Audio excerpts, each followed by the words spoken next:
Green New Deal podcast brought to you by Green New Deal Media. I'm joined today by the force of nature and determination, that is Adam Williams. Hi Ads, how are you doing? How you doing, Lisa? Great to be with you. You too. And in the background, our producer extraordinaire, Andrew, who I don't think is going to be saying much today, but is here. I'm not here. Who's not here. And I'm delighted to introduce our guest, Zoe Gardner, who many of you will have seen talking about immigration on TV and radio. Zoe is an independent immigration policy expert and campaigner for the rights of all migrants and refugees in the UK and across Europe. She's held policy and advocacy roles at the Joint Council for the Welfare of Immigrants, Asylum, AVID, the Race Equality Foundation and the European Council on Refugees and Exiles. And as a grassroots activist, she's organised campaigns independently and with Another Europe is Possible and UK Stop Trump. So it's really brilliant to have you on the show, Zoe. Hello, and how are you doing? Hey, thanks for having me on. I'm really pleased to be here. And I'm doing great. And I'm really happy to be joining up these conversations about migration and climate justice. Fantastic. So just to start with, can you tell us a little bit about how you have ended up in this particular role and what led you here to this point where you are pretty much the go-to person to talk about immigration? Yeah. I think from from a humanitarian perspective. It's a bit strange how I feel like I have become a little bit the sort of go-to spokesperson for these issues, and it's been quite a straightforward journey, to be honest. I got interested in politics when I was at university. I was an undergrad during the 2010 student protests, and that sort of turned me on to politics. And I was studying modern languages, and I went on to do a master's in comparative politics. And then I just sort of picked an elective module on the politics of forced migration across Europe. And I walked into the first class, and my professor was just this brilliant man called Aiko Telemann. He's still at LSE now, and he's just a big expert on forced migration issues in the EU. And he sort of laid out the big picture to us at the start of that class. And I just got that light bulb. And I was like, right, this is it. This is quite obviously the worst thing that we do to people who we should be treating decently. And I walked out of that class, started volunteering with Student Action for Refugees, which is a group that's on campuses. Just went on and worked. I've only worked for small NGOs and charities that support migrants and refugees throughout my entire career. So I guess that's how I ended up being someone who always has an answer for whatever question it is about these things. So I wondered if you could say a little bit more about, I mean, notwithstanding the fact we've got a new government in this country, and we'll talk about that in a moment, but if you could lay out the situation in relationship to sort of migration sort of currently in Europe, just so people have a sense of what the problems are. Yeah. So, I mean, I'm glad that you asked the question looking at Europe-wide, because actually this is similar to the climate issues that you guys are so brilliantly working on. It's an international issue at its heart. Obviously, Immigration has to be an international issue, and it's one that is impacting the entire continent of Europe in extremely similar ways. And you can look at the same sort of narratives going through all of our countries. So I'd say there's about a couple of key sort of things to pick out there. The first is the aging populations that we have in Europe. We are an aging continent. We are growing older, and we are not having children at a rate fast enough to replace our working age population. So we have a massive deficit in terms of workers. So that includes, the most obvious one is in terms of workers able to care for our aging population and provide for the health and care needs that we are increasingly having. And that's true in the UK. We have a birth rate of about 1.5 at the moment, and it's dropping down. But in countries like Greece and Italy, they have a birth rate already down to 1.3, which is absolutely disaster zone, like complete crisis. You cannot there is no population strategy in place. And so we need migrants, but we also have a long-standing political history of demonizing migrants. migrants are used as scapegoats. There's huge racism, and obviously they are also used as a cover for all of the failings of our political classes over many decades. So that's failings in terms of maintaining sufficient investment in welfare states, in adequate housing, in sustainable development, all of these issues. And migrants have continued to be the scapegoat. So that puts governments in a bind, quite frankly, where they have to performatively enact ever greater hostility towards migrants, at the same time as knowing perfectly well that they're in desperate need of migrants and bringing in migrants. So across the whole continent, you see this sort of two sides of this coin playing out, where migrants are being increasingly sort of separated out into different groups. So there's the highly educated, highly mobile, sort of global elite migrants who have, globally speaking, immense wealth. They are able to travel with fewer and fewer restrictions. Then we have a more and more segregated sort of workforce migration. So more and more sort of siloed off visa categories for different types of workers, each of them with more and more restrictive conditions attached to them. And then finally, we have the people that we do not grant visas to.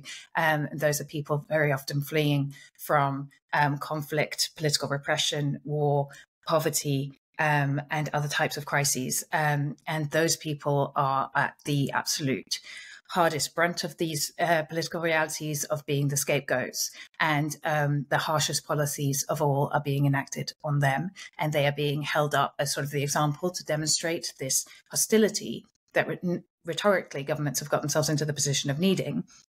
And so as to sort of cover for the need to actually bring in migrants through other routes in order to provide those workers. But I wonder if you could also say something, because I know there's an interesting history to the construct of the asylum seeker as well, isn't there? And it's interesting to think about how that was introduced as a sort of new novel category, because people, I think that the terminology that people use kind of commonly doesn't quite capture, the sort of true nature of what's happening to people. Yeah, absolutely. And this kind of sort of comes down to the heart of the political debate that we keep having, right? So there's a distinction, and there is a distinction. First of all, a migrant is just a person who moves. The vast majority of people who move actually move within countries. And then there are those who cross borders, and anybody who moves is a migrant. So that includes refugees. It includes all different kinds of migrants who move for all different kinds of reasons. There's a distinction between those who are forced migrants and those who are not forced migrants. But I have real problems with that distinction. So under the Refugee Convention, which was signed in 1951, in the sort of post-World War II era of, a lot of countries getting together and signing some pieces of paper to say we wouldn't do some of the terrible things that had been done before. It was recognized that people who were in danger of political persecution should not be returned to that danger.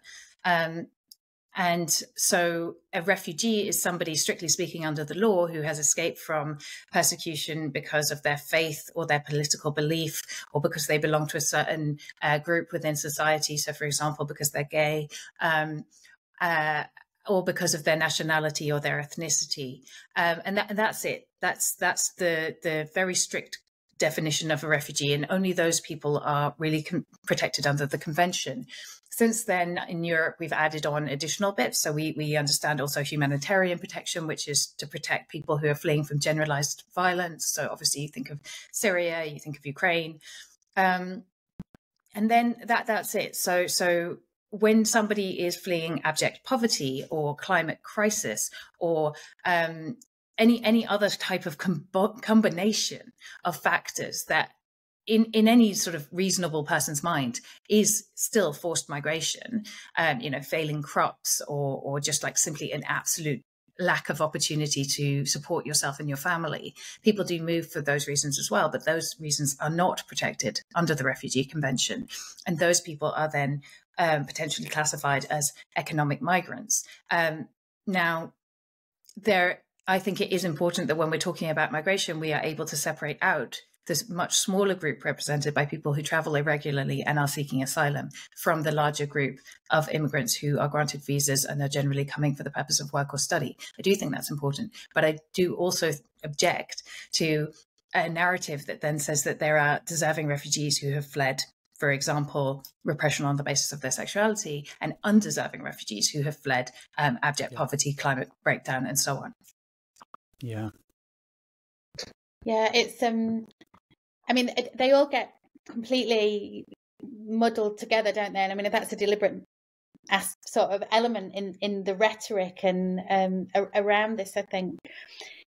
How significant has Brexit been to the specific understanding of the migrant crisis now in the UK? Wow, Brexit has been hugely significant, I think, in the first place. So I was working on this issue since around 2011, 2012. In 2015, you'll remember that the Syrian war in particular was driving very significant numbers of people to be making journeys into Europe, and it became known as the refugee crisis.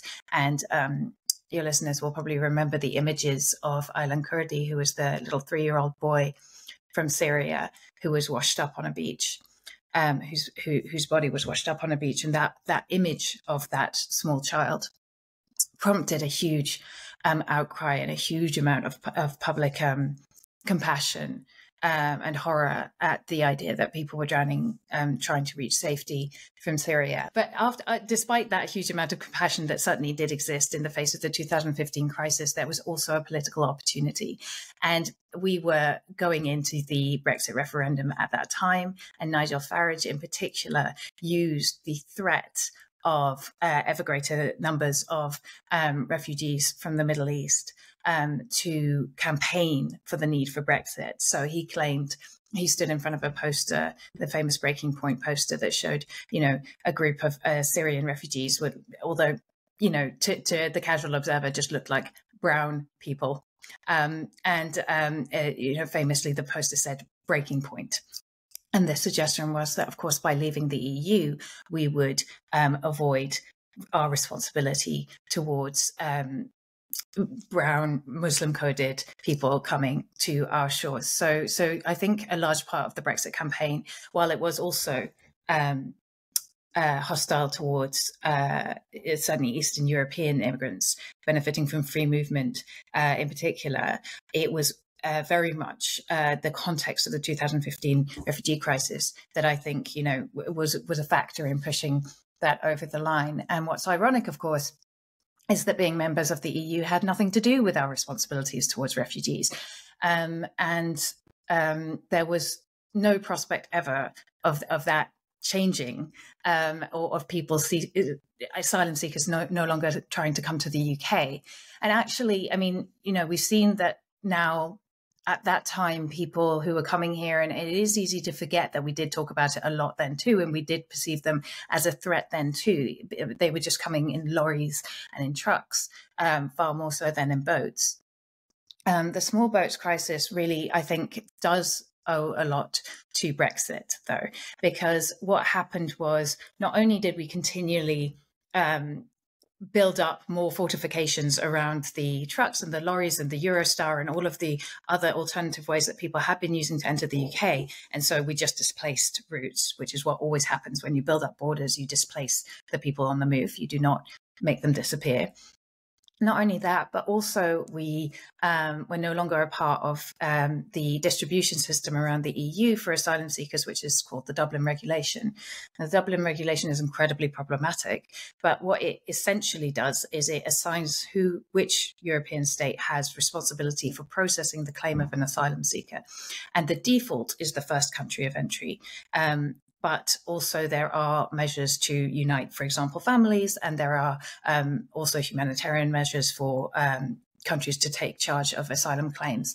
So, but what the Dublin Regulation essentially meant when we were part of it was that if you were apprehended in the process of crossing from France, it was evident that you had therefore crossed from another safe country within the EU, and you could be returned under that mechanism directly to France. So it was necessary to take more clandestine crossings.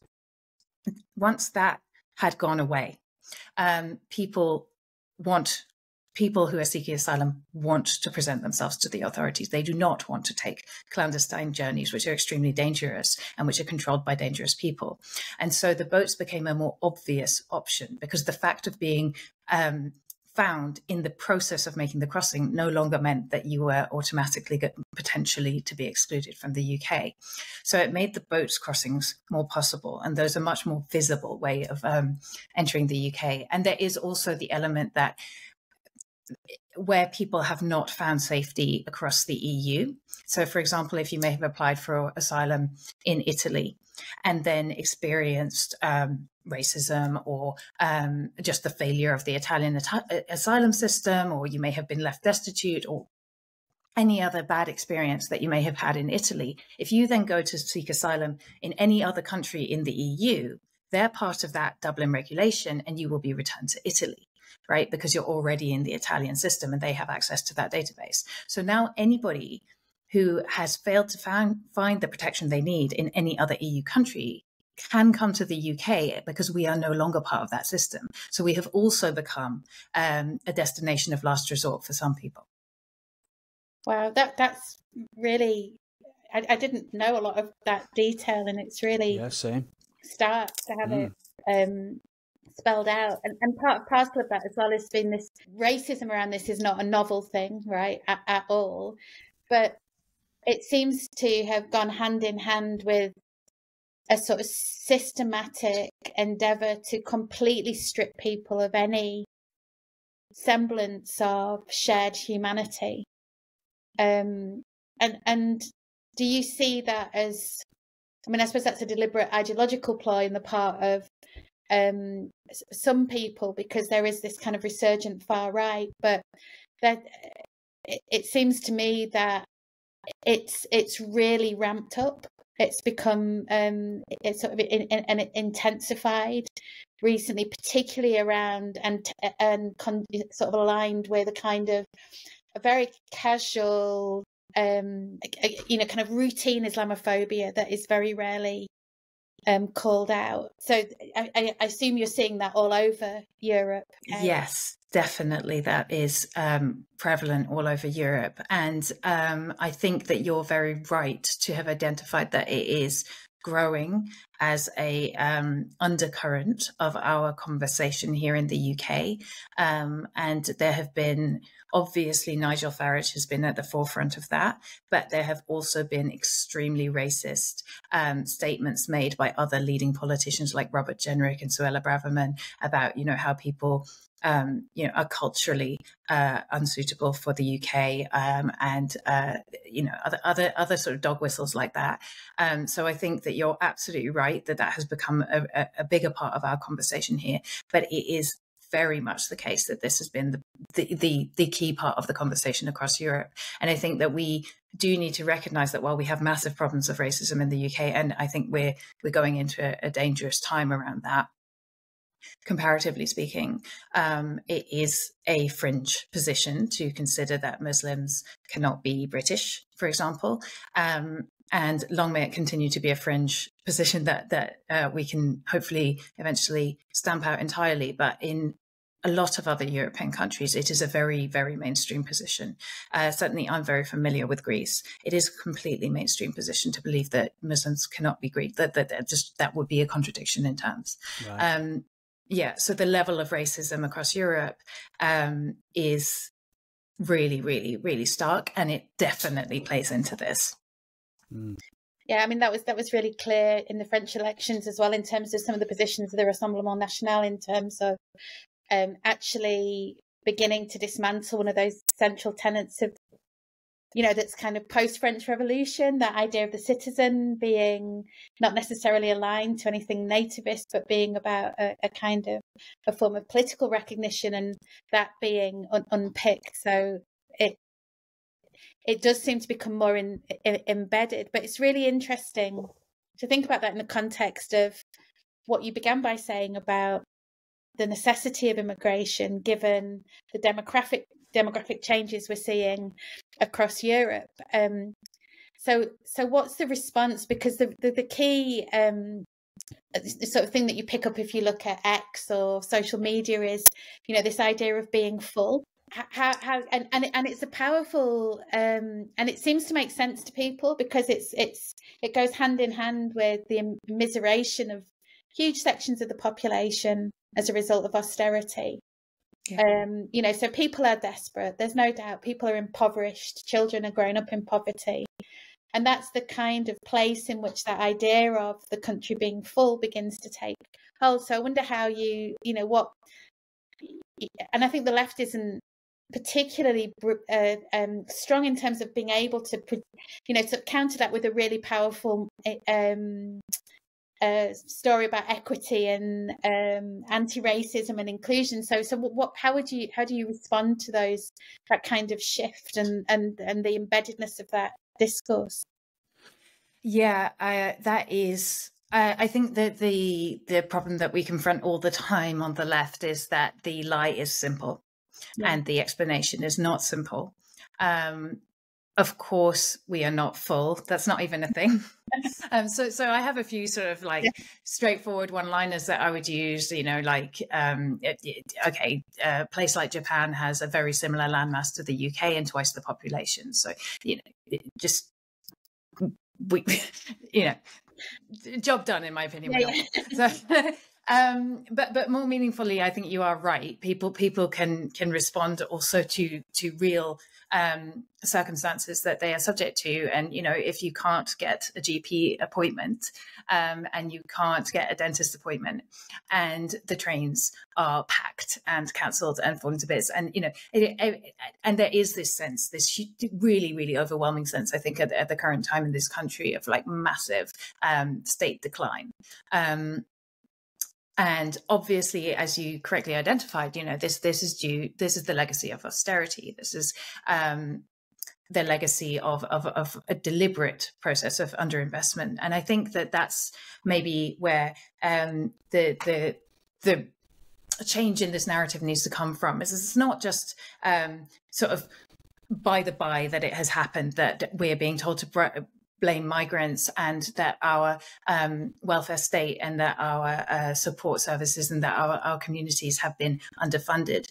People are getting poorer and people are struggling because other people are getting richer. We are an immensely wealthy country, and people have made huge amounts of fortunes over the past decade, where all of us have been feeling more and more of the pinch. There's a really good example. There's a man called Graham King. Graham King is the founder and majority shareholder of a company called Clear Springs. And Clear Springs is the biggest provider of asylum seeker accommodation in the UK, because that is a privatized contract that is run through the Home Office. Graham King, in May, entered for the first time the Sunday Times rich list. He is now one of the richest men in the UK. Yeah. Since 2019, I think Clear Springs profits have increased by around 400%. There are people who are making an absolute killing out of this asylum crisis. And so I think when we turn it around and we say that money should not have gone to one private individual or a private company, that money should have been put into our communities so that everybody could have been housed adequately in dignity, and that everybody had the services that they need, so that those communities were strong enough to be able to receive the newcomers that we also desperately need in order to continue, functioning as a country. So that argument, turning it around and saying the money is there and the money should be spent in our communities, and why is it being put into the pockets of, the cronies of the, at the time, the Tory government, and let's see whether the change comes that we so desperately need under this government. I think, views are mixed on those prospects, but I do think that reminding people that the money hasn't disappeared, and that there are deliberate and calculated ways in which the money has been stripped from us, and it still exists, and it's in some people's pockets, and we can take it back, and then we can all benefit, and never talk about and no one ever does. No one ever really talks about helping asylum seekers over and above British people. That is not a real thing that occurs. But to continually emphasize that our communities are best served by that money going into investment in our services, in our housing and so on, and that then we're all better off. Yeah, to put it 100%. Yeah. So Zoe, I've worked in the homeless sector in Manchester for nearly 10 years. So we'll talk about sort of how asylum seekers are treated, in reality, as opposed to what is in the perception of some of the media. But just going back to the media, you have spoken about, you've mentioned the word narrative on a few occasions, and also I think it was under 10 minutes before we actually said the F word, meaning Farage. It obviously popped up almost straight away, which is for obvious reasons. But Farage isn't alone. We seem to be inundated with new characters every week that spread these sort of negative narratives. And Zoe, you pop up on my feed, but it does feel like you've got this all on your shoulders to me. Is there, number one, what's your thoughts around, because you get invited to a lot of media platforms, BBC and all these things. What's your thoughts about being almost a lone voice of reason, that keeps getting invited, as opposed to the tons of people on the opposite side? How does that make you feel personally? And is there people that we're missing? Is there groups that we're missing that really should be popping up on our feed as well? Are you alone, or is there actually groups out there that we should be, there's actually all these other groups behind me, which I hope there is, I really do. What's your feelings around some of that? So I get obviously very, very frustrated with that situation. So there's two sides of this. First of all, the first thing I should say is that there are other brilliant spokespeople on this issue. I mean, people who come to mind immediately would be Kolbasia. I'm not going to pronounce his surname, but he speaks on behalf of the Survivors Speak Out network. He's a brilliant, really inspiring speaker, and he's a survivor of torture himself. And I think that what we need desperately is more voices of people who speak from direct experience of what the system is really like. But I also think that the burden and responsibility, and certainly the backlash, should not be all on the shoulders of people who have already gone through those things. And I think that we need a range of voices, because the evidence shows us also that different people will trust and listen to a different range of spokespeople. So I'm not alone, and there are brilliant people doing amazing work. I don't know if you know Luke Halvey as well. She's a fantastic spokesperson. But we are in the minority. And I think one of the elements that has allowed me the freedom to speak out, I have spoken in media for several years and on behalf of a lot of different organizations. But most recently, for the last couple of years, I have been speaking out as a freelancer on my own. And that has freed me, because the absolute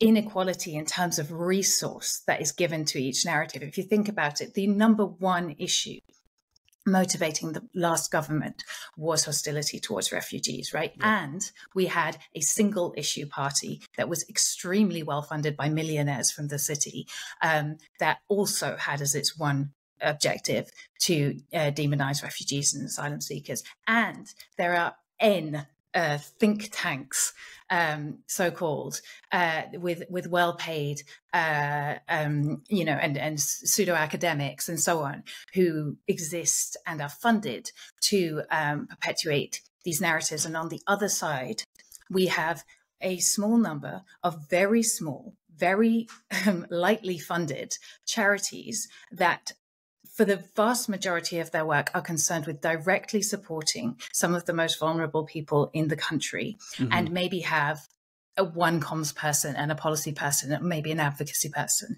and that's it. And the discrepancy in resources available is absolutely astounding. And so by not being a member, like a worker with a specific charity, and not being held back by the rules and the lack of resource that implies, I have created more freedom for myself to be outspoken, to take on any opportunity to challenge these narratives, and to put myself out there. And that has allowed me to create a bit more space and build that profile. But really, it isn't enough. And my goodness, if there's anyone with money listening, do you not see the discrepancy in who has any kind of resource to actually put these messages out? And please, please, please, can we have a bit more of an effort to fund the advocacy, the narrative building around the positive case on immigration? Definitely. And like I say, I do work in the charity sector, and on occasion, we don't specialise specifically in asylum seekers, but because asylum seekers don't know where to go, they do come to our centre, and until we have somewhere where they can go, we speak to them and make sure that their immediate needs are met. But obviously, one narrative is that they get sort of 5-star hotels and Mercedes-Benz and all these crazy things, you know. So from my own experience, you know, I can say hand on heart that, especially with the last government in the last few years, the facilities available to people who either are seeking asylum or have just got visas to remain are literally zero. And, you know, I would say as well, I've probably dealt with groups from Poland, Romania, Eritrea, and recently it's been Sudan. And I've got to know a group of lads from Sudan, and honestly, hand on heart, these guys are an absolute credit to, not just for where they're from, but to humanity. And if people knew the stories of why they are here, what forced them to be here, they would literally welcome them with open arms and give them everything they need to get on, because they really have given up everything to be here. They've risked their lives to get here, and because we were in a situation where there was nothing available to them, I was literally given a sleeping bag, and telling them safe places in the city to maybe get some sleep. And I shit you not, the gratitude for that filled me. It's like, you know, these are like, so I dealt with a group, these are like not the heads of their family, but their families made a decision. So particular one that stayed with me is a guy called Musa. And basically, if people want to know about Sudan, there's a civil war there. You're either on one side or the other. People are getting shot for not joining the army. It's absolutely horrendous, yeah? So the family on this, it was like a family farm that had camels and stuff. People need to realise, like this journey is like, for us going to the moon, this is how different it is to go from Sudan to Manchester, to the streets of Manchester. It's like us going to Mars, yeah? So it was a family farm. They raised camels and all this sort of stuff, right? And they had a meeting about who would be the best person to survive a journey to somewhere where they may be able to stand a chance to make a better life to then bring over their family. And so obviously it was the fittest, strongest lad, who happened to be this lad called Musa, yeah? And he packed himself off with nothing. He even had his wife's perfume that he could smell whenever he was really down, right? And they get here to the centre and they're literally being given a sleeping bag, yeah, and told, you know, come back tomorrow, see what's there. And like I say, like that sleeping bag, it was as though I gave him a big bag of gold or a 5-star hotel. Like the gratitude it's unbelievable, you know, what these people go through, and yet they're still willing to go through hell with the chance of there being a better tomorrow. You know, so, and I'm sure, listen, my experience of being a drop in the ocean, yeah, I'm sure you know these stories and you've had these experiences, and I bet you can echo that 1,000-fold, can't you? Oh, absolutely. You know, I'm so glad to hear you talk like that. First of all, to illustrate the basic fact that is another way that I respond to people saying, what about our homeless? I've never met anybody who worked with homeless people in the UK who I had anything but compassion and care for migrants, and obviously because you understand the processes that have led people to homelessness, you know that migrants are just a scapegoat and that they are not to blame. Yeah. But also that you're talking about young black boys. I mean, let's be real, like young black men, these are the ultimately dehumanized people in our conversation.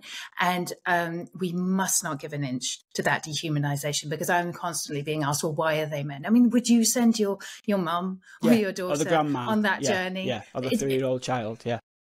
And of course, there are women and children on those journeys. There are, which is horrendous. Which is even more desperate than even Musa's situation in many ways. Exactly. Musa had an option that many don't, yeah. Yeah. And yet about 2/3 of the people who come seeking asylum to the UK are men, but 99% of the people who benefit from family reunification when they can access it, which is incredibly difficult, are women and children. So, the people like Musa are coming here in the hope that their families will never have to experience the journeys that they have and the frankly horrific reception that they do.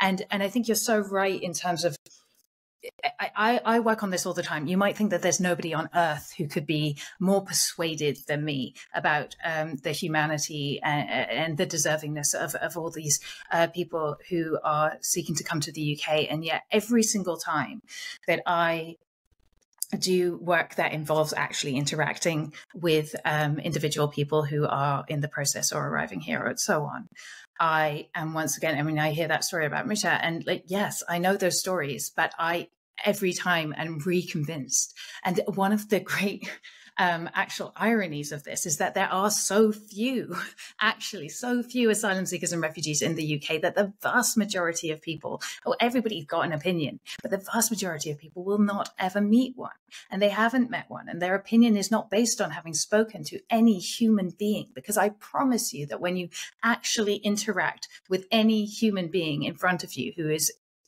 in a situation where they are homeless and destitute, and they have left their country and they are asking for help, then you just simply wouldn't see them the same way any longer. You would recognize that they're just another person, and that you don't deserve greater safety because you happen to have been born here. You don't deserve anything more than they do. We all deserve that safety. And yet we have a system that puts people in detention centres, in inhumane conditions, that we had, the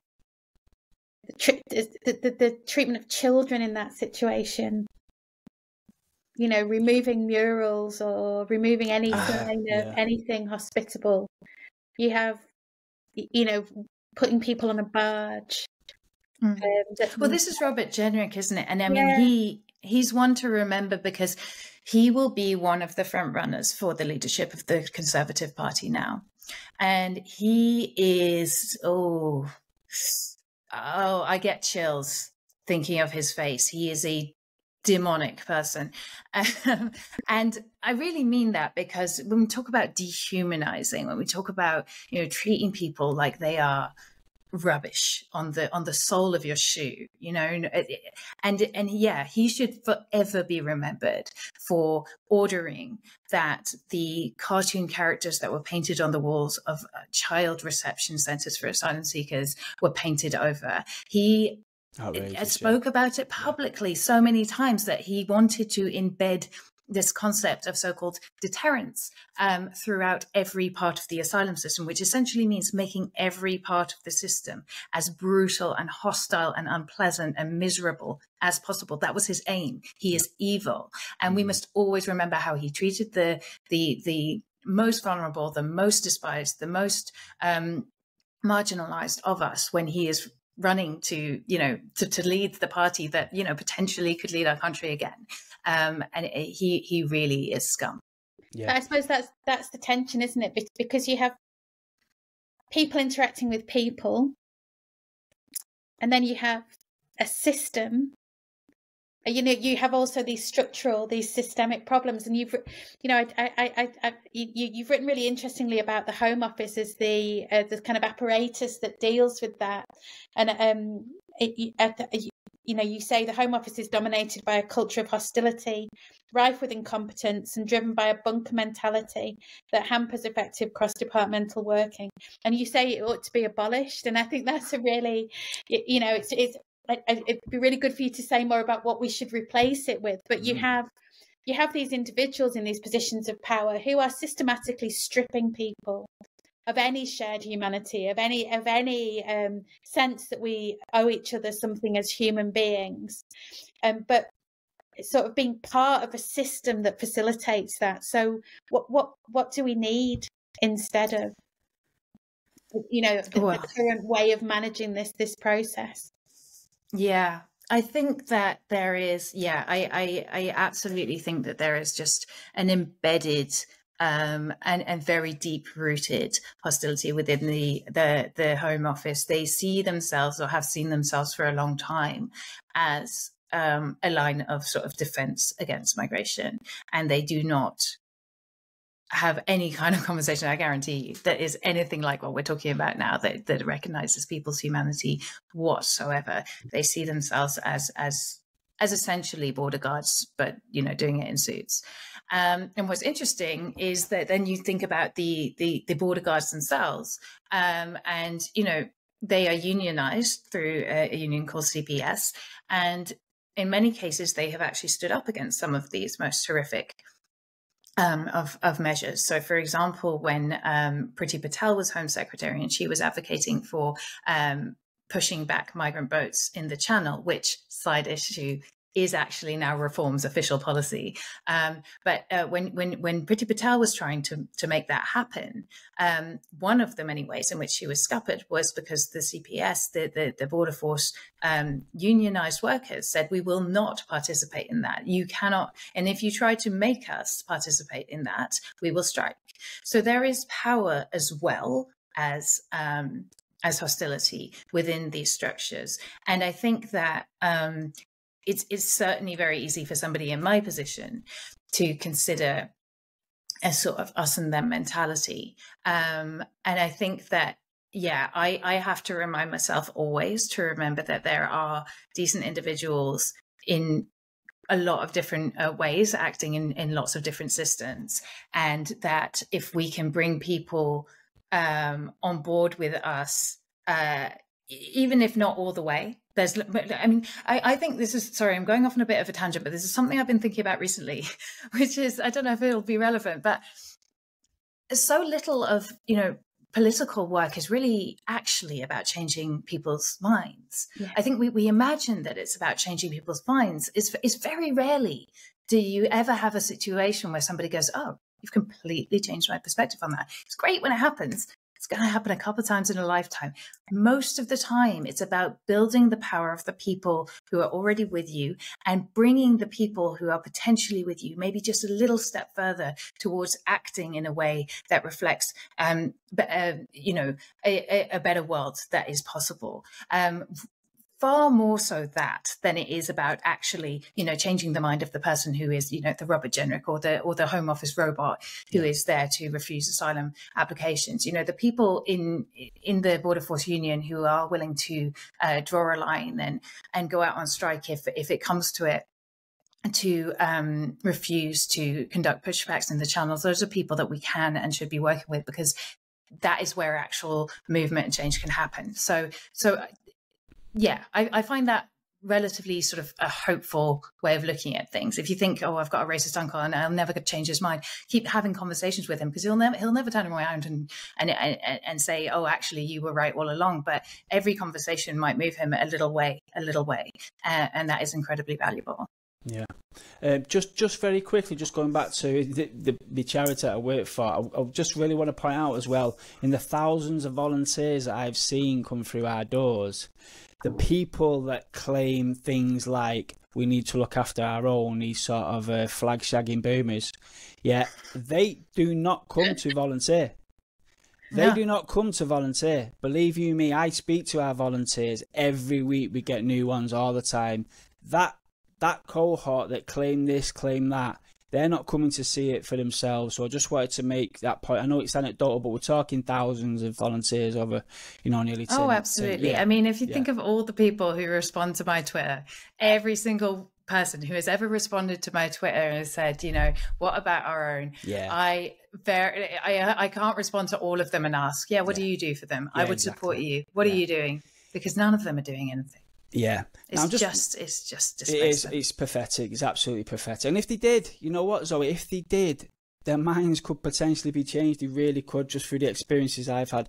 But I'm just wondering if we could, obviously we focus primarily on climate change, biodiversity and whatnot. And, there are projections, really fucking scary projections, that by the end of the century, they could be up to, there's hundreds of millions of climate refugees on the way, and the current trajectory of climate change. My worry is, Zoe, that, if we can't sort out a humane migration system when things aren't so bad, they are bad, they're a lot worse than people realise, but for what's coming, you could say it's fairly stable-ish. If we can't sort out a migration system at this time, what chances have we got when we're talking about hundreds of millions? So how important is it that we get this right now? Yeah, that we create something now that is future-proof for what's coming in regards to climate breakdown. I think you're absolutely right. I don't know if you will be familiar with Gaia Vince, who wrote Nomad Century. No. It's an excellent book. I think, your listeners might really be interested in it. So it's about the current projected trajectory that we have for, a world which is heated up by 2.5, 3, even 3.5 degrees, and what that will mean for the habitable zones of the world and the millions and millions of people who live in those zones and will have to move.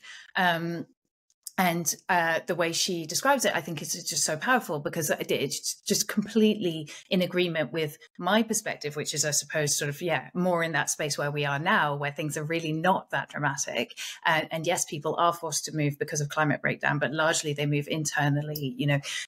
That's more of a process currently of urbanization. Some people are forced to move greater distances, but it's not at the crisis level now. But she talks about it exactly as I do, which is, this migration is not necessarily good nor bad. Migration simply is. It is a historical fact and reality. Our species has been our most successful, our most valuable adaptive behavior. That is what human beings have always and must always do, is to move. And if we cannot get that across now, then when more people adapt by moving because of climate breakdown, then we will see even greater atrocities, even greater loss of life at our borders. And what I really fear is that the current narrative that is normalizing the idea, it may be on the far right end of the table, but it's on the table that we talk about letting migrants drown. In Greece, again, I go back to Greece, but your listeners may have heard the BBC report of a few weeks ago where, the Coast Guard in Greece, throwing people into the sea and watching them drown. That degree of normalized murder, the murder of people to supposedly protect our border, that being normalized at this level, at this time, when migration is at such an incredibly manageable level, and again, I repeat, desperately needed level, that is really worrying. And I think that the narrative we really have to get through is that migration happens. It happens anyway. Even in Greece, where they're throwing people off of boats, they have seen, while in the years that they've been doing that, they have seen the numbers increase because people need solutions. It's just as simple as that. And we absolutely need to, again, I think it comes down to the resources of our movements. It comes down to the fact that it is so much more profitable for certain people. And it's what I was saying before is exactly the same with climate change. There are people who are profiting massively off of the industries that are continuing to drive our world towards, serious crisis and destruction. That is why we are in the situation we are now. But certain realities cannot be changed. People will move and the world is heating up. And those realities need to be managed and can be managed, and successful adaptive behaviors by humans can make that into a future that is safe and a positive for humanity. But we really need greater resources and more people speaking up about it. Yeah. I mean, my great fear is that what we're seeing, and social media is playing into this, is just the normalization of death on a catastrophic scale, including images of bodies, brutalization. So it becomes a routine element of everyday life, and it stops being shocking, because I think that's happening in terms of what's happening in Gaza as well, like the amount Absolutely. of violence we're exposed to every day, and it becomes just one more of the same thing. And I think I we've interviewed Julia Steinberger on the pod, and she's been talking about this for a while. She was involved in the IPCC reports about just people getting used to the death of other humans, as if it doesn't really matter. And I think that's the worst thing, because of course in getting used to it, part of our humanness is removed as well. Our capacity to recognise other people as valuable is dented, and it's a sort of process of erosion of those kind of core values. But just to come back to where we sort of came in at the beginning, I saw that you had graded the manifestos. We also did that. We had a go at that in relationship to various aspects, but including sort of the climate policies. How optimistic or not are you that we'll see the kind of step change we need to see in relation to migration, immigration policy and approach, and in fact the kind of action in relation to the climate that we would need to mitigate some of that as well, to mitigate some of the kind of catastrophic human consequences of that with this new Labour government? Yeah, so I did rank the manifestos, and I'm really glad that I did that exercise, because spoiler, Reform did terribly, the Tories did terribly, Labour didn't do very well, but all the other parties did do very well, actually. So the SNP, the Lib Dems, the Greens and Plaid Cymru all had really positive manifestos regarding immigration. And, it's easy to forget because we know who gets the media airtime and what narrative is, the most compelling. But the Lib Dems won a huge amount of seats, the most in their history. And that was a really brilliant manifesto on migration. Like, if we implemented that stuff, we'd be in a great position. Like, migrants would be welcomed, refugees would be welcomed, the systems would work better for our communities, everything would be better. The Greens, 4 seats. Plaid Cymru, who's constantly forgotten, when we're talking about progressive parties, this brilliant progressive party also won 4 seats, increased their representation significantly. So, if we look at these parties that are standing on positive migration messages and are winning, and we look at the narrative, and it's as though that's definitely not happening. I mean, look at France again, the narrative that was so concretely in place. Oh yeah, we knew that the far right was going to win. And then when they didn't, and when not only did the centrists not win, but the left, who again stood on a really positive narrative about migration, came first, the media didn't know what to do with that story. And I think that, coming back to Labour, Labour's manifesto did not do very well. In part, that was because of the sort of baked in hostility. And we've seen a bit of that already with this sort of like border force command, insert tough sounding word here, same old rubbish let's be real, same exact logic as the Tories. They call it smash the gangs. The Tories call it stop the boats, but it basically comes to the same thing, which is just policing the border ever greater, ever greater cost and also greater cost in terms of human life, and nothing about safe routes. But so that's on the bad side. But also there was, a lack of detail, but there were some really potentially interesting things there. There was a talk of reviewing the entire points-based system for immigration. Now, listen, if you're going to go seriously ambitious on that, you can make a massive and very, very significant change that will improve a vast number of people's lives. So there is potential. And I think it is a waste of it. I've been working on this, like I said, since about 2011, right? So I've only ever worked on this in situations where Tories have won and the situation has got worse. I would be hugely remiss not to recognize the opportunity that we finally have, the greatest opportunity in my career so far, to actually improve matters. Now, not at all to the extent that I would like to, maybe, but definitely opportunities to make positive change. And anybody who dismisses that and says that it's all the same hasn't spoken to the migrants who are impacted by these policies. If you spoke to anybody who was in fear of being sent to Rwanda, you know that it is not the same to have a Labour government than a Tory government. It is not the same, because they will not send people to Rwanda. Now, will they run an asylum system that is dignified, that is fair, that is accessible? Well, we're going to have to fight for that. But we do have to recognise what we have won and what we can still win. And I think that we lose our power by believing we don't have any. And we have huge power to influence the Labour government now. The Labour government will have to listen to voices on the left, progressive voices. They also, unfortunately, will listen far too much to the more powerful voices in the media and on the right and so on. But they will also have to listen to us. And it is our job to make ourselves completely impossible to ignore. I think it's interesting there, and whether or not there's a kind of gap between the rhetoric and what people might do in practice. But I suppose I worry about the structural underpinnings of a lot of this.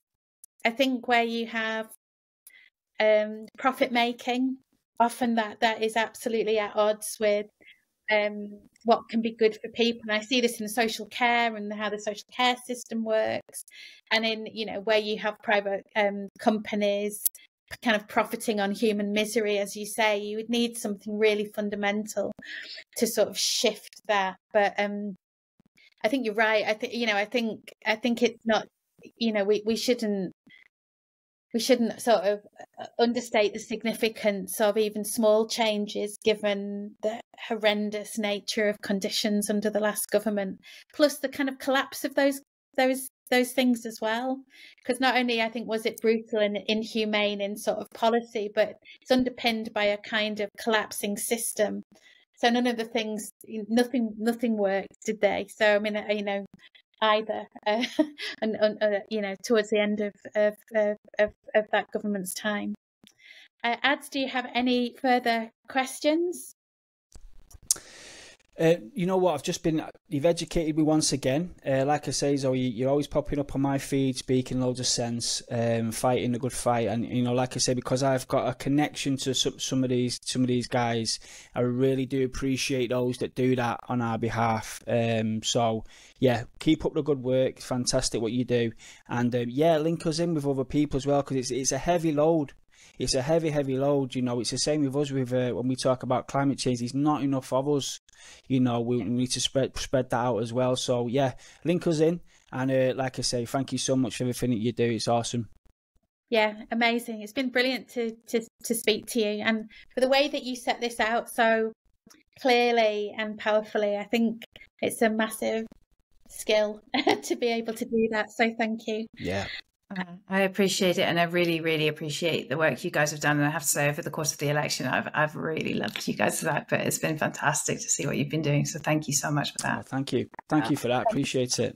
Zoe, this is the part of the show where we invite our guests to shout out to any organisation, human being, event that is important, doing important activist work, or that you just want to spread a little love towards. So who would you like to shout out to? So I'm going to choose AVID, which is the Association for Visitors to Immigration Detainees. It's a small charity, does what it says on the tin. It's they organise visiting to people who are in immigration detention. They're celebrating their 30th anniversary this year, and they are very upset to be doing that.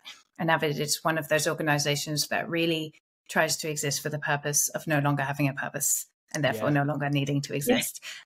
So they're fundraising, but so I think they'd be a really brilliant fund to donate to, but also obviously they are an association of volunteers, and anybody who has the time, like I was saying earlier, if you actually meet people who are in this system, you understand so much more clearly the brutality of it and the humanity of the people and the brilliance of so many of these people who are trapped within this stupid system. So I would say give some love to AVID. Oh, that's amazing. Awesome. Thank you so much. Ads, do you have anyone this week? You've put me on the spot now. I should have thought, shouldn't I? Do you know what? Do you know what? I'm going to give a shout out to the charities in Manchester, particularly those that deal with asylum seekers. There's one there, Mustard Tree, that's just got some funding there specifically to help people claiming asylum and migrants that don't have any other options. So, do you know what? I don't work for the Mustard Tree, but just to relate to the show, I'm going to give a shout out to the Mustard Tree for their work with the asylum seekers.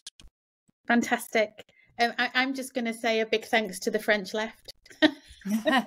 Yeah, wow, yeah. Oh, thank you to the NFP.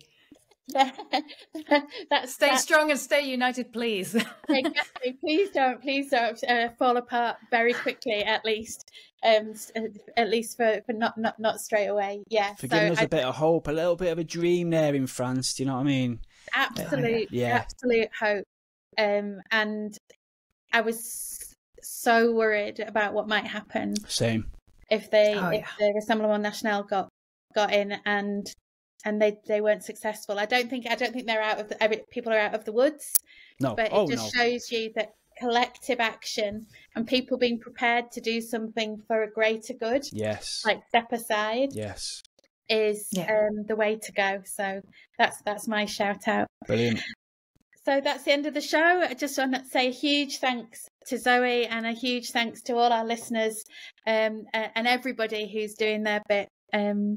To salvage the human in all of the chaos and the mess around us. So thanks.